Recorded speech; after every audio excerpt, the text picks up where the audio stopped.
Well, the suppose the nice days are, the nice weather is sort of on its sabbatical right now, and the weather sort of worsened.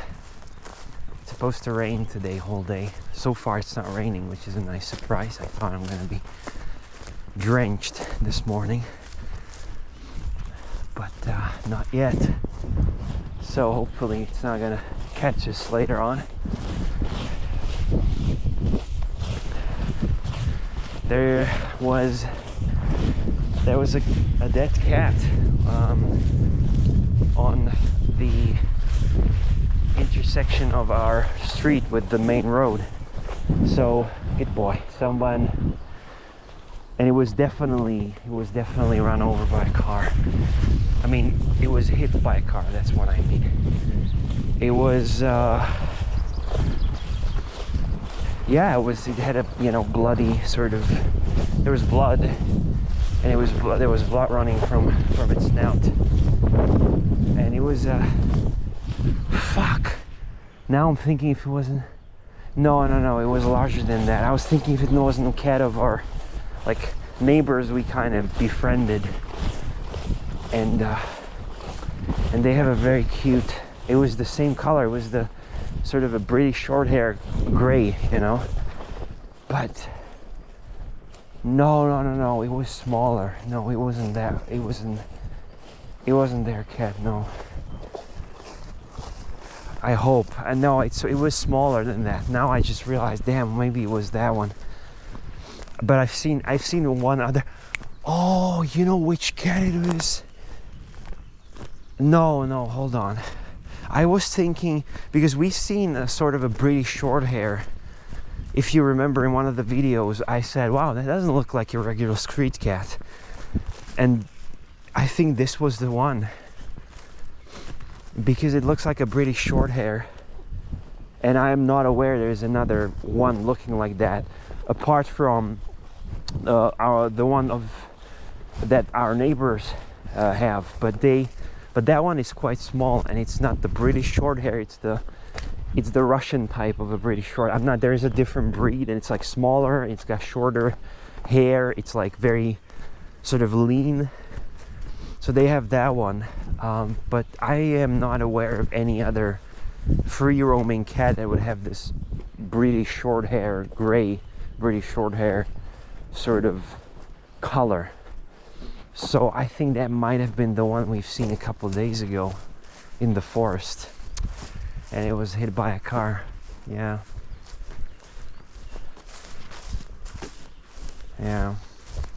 Oh, that sucks. That sucks.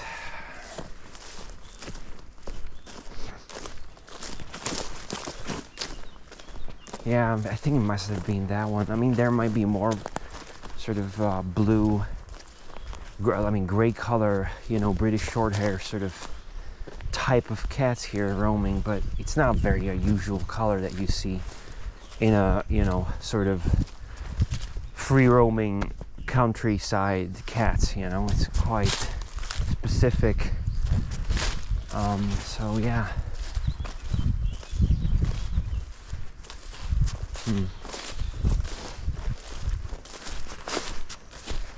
And now it's there. It's like lying there on the asphalt. I'm quite not sure what. Wow, seen that buzzard? That was a pretty. Oh, it's right over there now. See, it just landed on the branch up there. Where is it? I think it landed on. No, I'm not sure. But that was very close.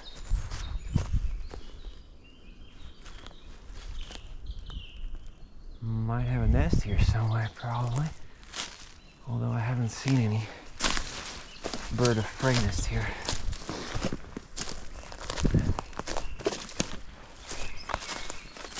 I'm looking up now, but no, I don't see any nest. I was probably just chilling here. Yeah, I don't know what you do with a body.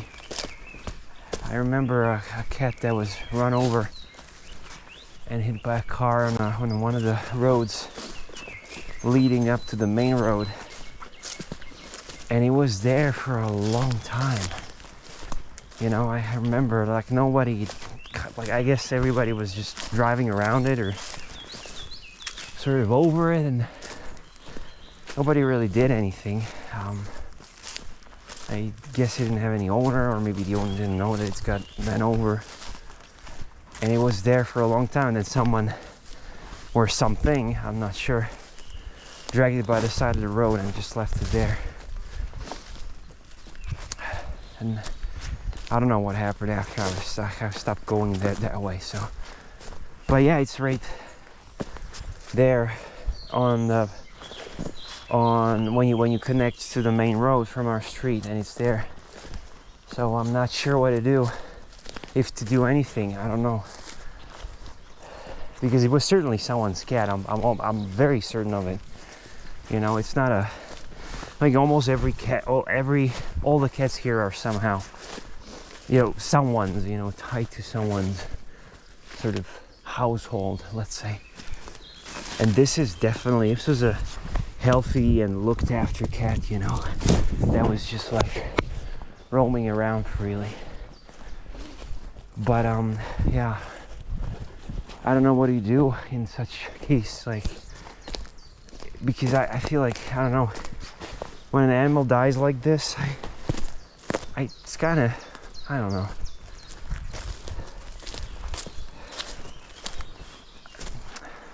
Feels weird for it to be lying there on the pavement, you know, on the asphalt, and just be passed over by cars.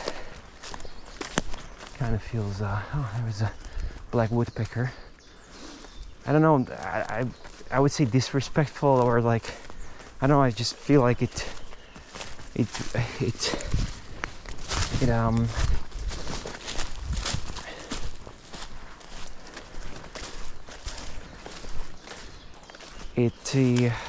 God, you know, it's, let me explain, you know, I am having a hard time forming sentences now, because again, it's very early, and yes, I didn't sleep particularly well again, and that's usually the time when I have a hard time remembering words and sort of thinking coherently.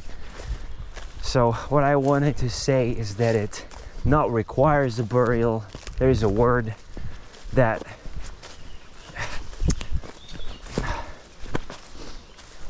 deserves, my God, you know, and it's such a simple word, and I cannot, for the love of God, remember. And I'm trying to think, I was like, what is the word? Deserves. Yes, deserves. Wow. Well, I mean, wow. Anyway, deserves. And now, what is this, Drake? Huh, buddy? It doesn't even have these doesn't even have thorns, because they're raspberries. You know. Anyway, it deserves a burial. That's what I feel like, you know. But like, I don't know. I'm not the owner, and yeah. So I don't know what do you do in such cases, really. I mean, if it's a cat that is not like, you see it somewhere, then, you know. I mean, I remember I've come across a dead fox once, and I didn't bury it, but I kind of, you know, I took leaves and grass, and I did kind of a open on top of the ground burial when I like covered her with leaves and such. I don't know, I just felt like that at that point. So that's what I did. And then once I found out, I discovered a red star that was hit, like a female red star that was hit by a car, by close actually to where the cat is. And it was the beginning of the spring, and you know, red stars, they come over, they're not wintering here, they're wintering southward.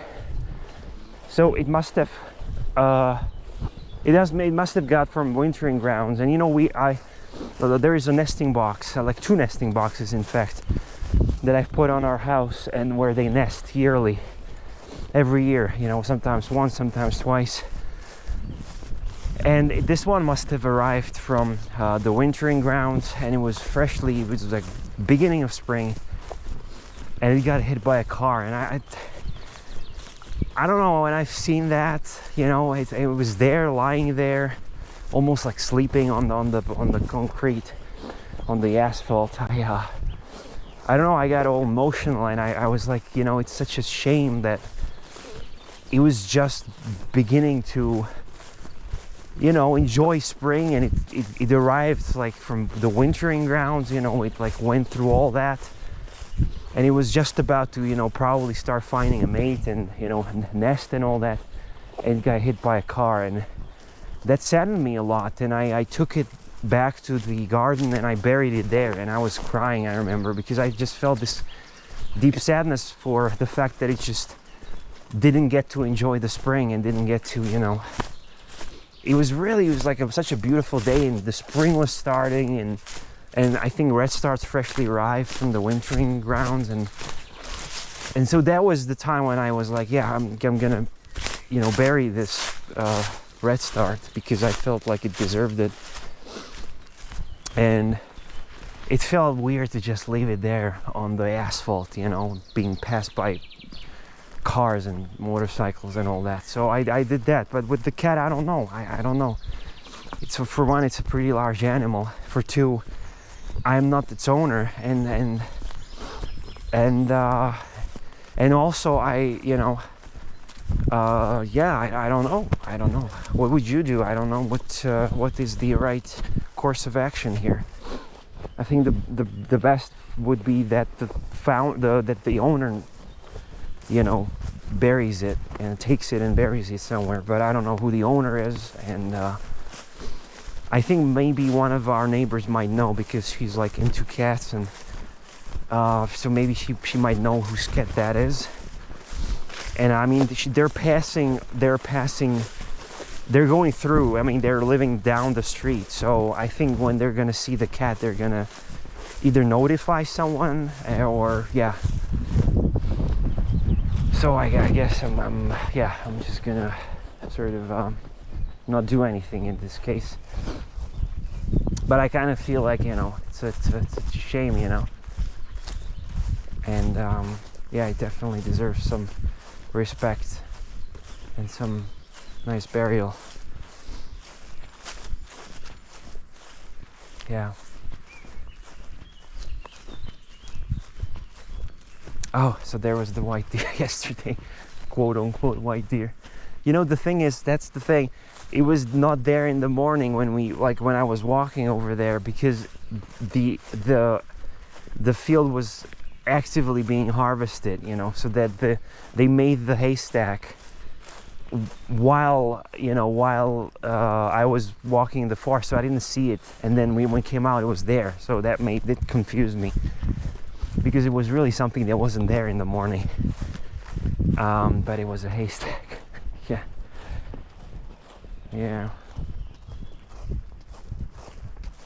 Oh, by the way, redstars I was talking about, they're already nesting in one of the nest boxes, which is cool. And then in the other nest box we got, oh, a buzzard again. We got in another nest box we've got tree sparrows. Yeah, I was kind of worried about them, because there were these frosts, and I was worried that, what is it? Drake saw something. Oh, okay. There was the frost, and I was worried that maybe the chicks, because they started quite early. I remember they were gathering nesting material and all that, and then the frost hits. So I was worried, like, did maybe chicks hatch and then they froze or something. So I was worried about them. But recently I went under the nesting box, and I've heard a little silent, sort of almost silent voices, you know, like peeping. And I was like, yeah, cool. So the chicks are well and alive, and yeah, it sounded like there's like 4 or 5 of them at least, so that's good. So tree sparrows are nesting in there. It's a box that was used when I first installed it. It was used by, the first year was used by a blue tit, and then the second year again by a blue tit, and then the third year, hold on, so that's 2020, 2021, and I believe in 2022, or maybe still in 2022, I think 3 times a blue tit nested there. And then in 2023, as the shrubs and the hedgerow on the edge of our garden start to grow, sparrows started to move in, you know, because they have the cover now, they can hide in the bushes and all that. So sparrows sort of colonized. Ooh, here he goes again. Huh. I think that's probably, oh, interesting. Well, those are ravens, and that was this. That's a woodpecker, black woodpecker. Oh, we got 3 things at once. I was gonna say the buzzards probably from that nesting site, you know, the nest on the edge of the forest there. When I said I was attacked by the female, so that's probably their turf. That's why they're circling around here like this. What was I gonna say? Yeah, so they colonize our garden sort of, because now they have a lot of places to hide, and it's like ideal habitat for them now. And they drove away the blue tits, which is interesting. But yeah, they're way more sort of well, they're larger and stronger than blue tits, and they're more like resilient and all that, so they just drove them away. And since 2022, I believe, or 2023 actually, I think last year was their first nesting, yeah, was the first time they nested there. And this year I was watching the nest box again, and there was like, you know, there were at a certain point there were gray tits, there were blue tits, and I seen sparrows. So I guess they were kind of playing a sort of a tug of war. Who's gonna you know, win this nest box? And sparrows won, apparently. Tree sparrows. I think it's tree sparrows. Or maybe house sparrows, now that I think about it. Maybe it's house sparrows, actually. Yeah, I'm gonna have to confirm that, because I haven't seen them flying in there in a while, and they're both tree sparrows and house sparrows around. But probably I've seen more house sparrows actually than tree sparrows, so maybe it's house sparrows actually. Yeah. Anyway, I think there was a blue. Never mind.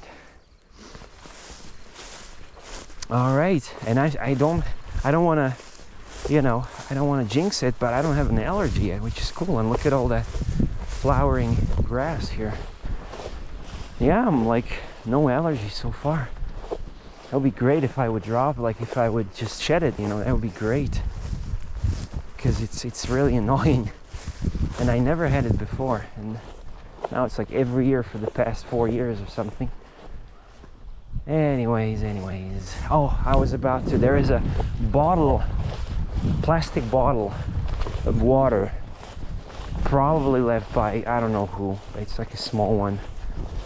And I'm walking by it like for the past 2 weeks, and I'm always like, man, I gotta take that, but I don't want to carry it all the way throughout the whole walk, you know. So I'm always like, I'm gonna get it later when I'm doing this particular round. And I forgot multiple times, so now I'm not gonna forget. I'm gonna take it and I'm gonna throw it out.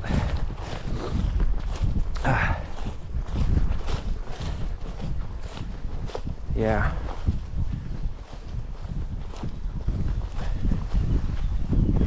Yep.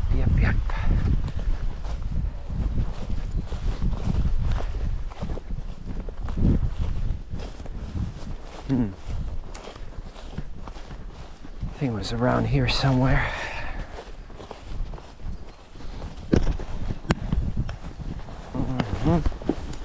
Where is it? Oh, here.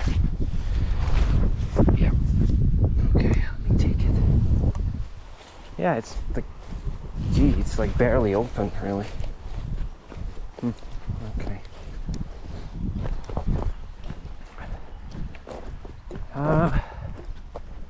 And yeah, man, I was gonna say that this road, you know, it ties to what I was saying. Ties to what I was saying 2 days ago, you know, about the people driving fast and loud and all that. People are driving way too fast here, and there are animals being hit and killed. It's been only probably 2 months ago where there was like I saw there was a car that stopped, and then police came and they were there for like an hour or something, and in the morning I saw there's like a trail of blood, and you know there's like a whole puddle of there was a whole puddle of blood, you know, so they must have hit a deer. And you know, I know like with deer it can be like it's a large animal and they can really jump in front of your car, and you have no way of predicting that, and there's just no way you can prevent that, you know, because I mean you can drive 50, but you're still gonna hit the deer if it jumps right in front of your car, you know. There's like almost no way you're gonna stop this quickly unless you have an automated system or something. But so many of the other things, I don't know, like I don't know who hit the cat and how, but it feels to me like, I don't know, I don't want to judge, you know, I don't want to judge. It just feels like if you would be driving slower, then this could be prevented, because you would see the animals and you have a time to react, and they have a time to react and all that. I don't know. Sometimes it can be really unfortunate timing, and the cat might just, you know, be waiting, and you don't see it, and then it runs right where you're next to it, and it just runs under your wheels, and you can't do anything about it. So I you know, I understand that, and you know, I don't want to judge anyone, because things like that can happen, and you can be a mindful driver, and you can be very, very careful, and it still happens, you know. Actually, I remember this one time I was riding a bicycle, and it's the last thing I'm gonna say. I was like 16, 15 maybe, and I was riding a bicycle by the road, and I was looking down on the road, looking down on the wheels, and I saw, like, I was riding, and I wasn't riding the bike that fast. I was like riding, I don't know, normal speed, you know. And there was a mouse that ran from the side of the road where there was like grass, and it ran from the grass right. It was a millisecond, really. It ran out of that grass, and it ran right under my wheel, and I could done nothing at all. It was like a split of a second, and it just went under my wheel, and I ran over it and killed it, you know. And that was like, I couldn't have done anything, really, you know. I could have not ride the bike at that day, you know, and save it. But you cannot expect that, you know. Like there are moments like that, and I believe that can happen when you're driving a car. But of course, again, if you're driving mindfully, especially during the night in the countryside, then what you can definitely do is to drive carefully and drive more slowly. Then you're going to decrease the chances of you hitting and killing an animal. But there are moments where it just cannot be prevented, because it's an unfortunate timing. So yeah, with that, I'm gonna sign off, and I'm gonna wish you a good weekend. Enjoy it. I'm gonna enjoy it too. I think. I hope, and see you on Monday. Yeah, see you on Monday. All right, I'm signing off.